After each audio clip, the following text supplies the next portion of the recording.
తెలంగాణ రాష్ట్రాన్ని విడిచేసి పారిపోవడం మాత్రం ఒకటే చేతనైతుంది ఈ యొక్క టీడీపీ పార్టీకి ప్లస్ జనసేన పార్టీ. మీకు ఒక పార్టీని ఎదుర్కొనే దమ్ము లేక 10 మంది ఏకమయ్యారు. ఒక్క పార్టీని ఎదుర్కొనే దమ్ము లేక జగన్మోహన్ రెడ్డికి వచ్చిన ఓట్లు కూడా మీరు కూటమి ప్రభుత్వం ఏర్పడి కొట్టాన్ని కూడా రాలేదు. అంత మెజార్టీ జగన్మోహన్ రెడ్డికి వచ్చింది. మీకేం వచ్చిందే?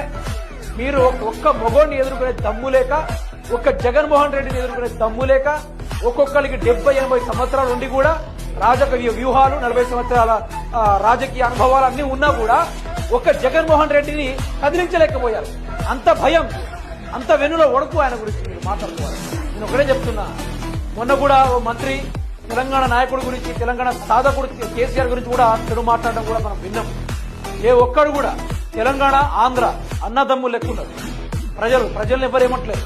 ఏ రాజకీయ నాయకుడైనా తెలంగాణ మీద దుర్భాషలు ఆడితే తెలంగాణ వైపు వచ్చి ప్రచారం చేయాలన్నా, తెలంగాణ సైడ్ రావాలన్నా కూడా మళ్ళీ మీకు గుండెలో గుబులైతుంది, వెన్నులో ఒడుకు పుట్టే దెబ్బలు పడతాయి. ఈడికి వస్తే ఆ రేంజ్ లో ఉంటది కథ.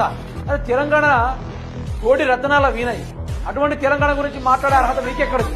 నేను అదే చెప్తున్నా. దమ్ముంటే సుగాలి ప్రీతి అన్నావు కదా, ఉరినావు కదా. మీ నియోజకవర్గంలో ఆ 16 ఏళ్ల బాలికని అత్యాచారం చేసినప్పుడు ఏడబడుకున్నావు పవన్ కళ్యాణ్. సనాతన హిందూ ధర్మం అంటావు. మొన్న గుళ్ళు గోపురాలు కూల్చిరు, అప్పుడు ఏడబడుకున్నావు. సనాతని ధర్మానివి. నరేంద్ర మోడీ కన్నా ఎక్కువ షేడ్స్ ఉన్నాయి, అన్ని రంగులున్నాయి పవన్ కళ్యాణ్లా. ఈయనట ఉప ముఖ్యమంత్రి అట. ఈయన వల్ల ఒరిగేది ఏంది ఆ రాష్ట్రానికి? తెలంగాణ గురించి మాట్లాడే ముందు మీరు చక్కగా ఉన్నారా లేదా అని చూసుకోండి. మీ వంతు చక్కదనం ఉందా లేదా అని చూసుకోవాలి.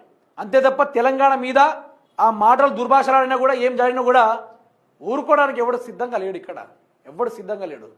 రాబోయే రోజుల్లో మీరు ఒకవేళ ఇక్కడ తెలంగాణలో కనుక బీఆర్ఎస్ గెలిచి, ఆంధ్రాలో జగన్మోహన్ రెడ్డి వైసీపీ పార్టీ గెలిచిందే అనుకోండి, మీరు ఈ 2 రాష్ట్రాల్లో ఎక్కడ దాక్కున్నా కూడా వెతికి మరి మిమ్మల్ని బొక్కలు వేస్తారు. వెతికి మీరు ఈ దుర్భాషల వాటిపైన వాళ్ళు తగిన చర్యలు తప్పకుండా తీసుకుంటారు. మీ నోటి దూలకి, మీరు మాట్లాడే మాటలకి, అన్నిటికీ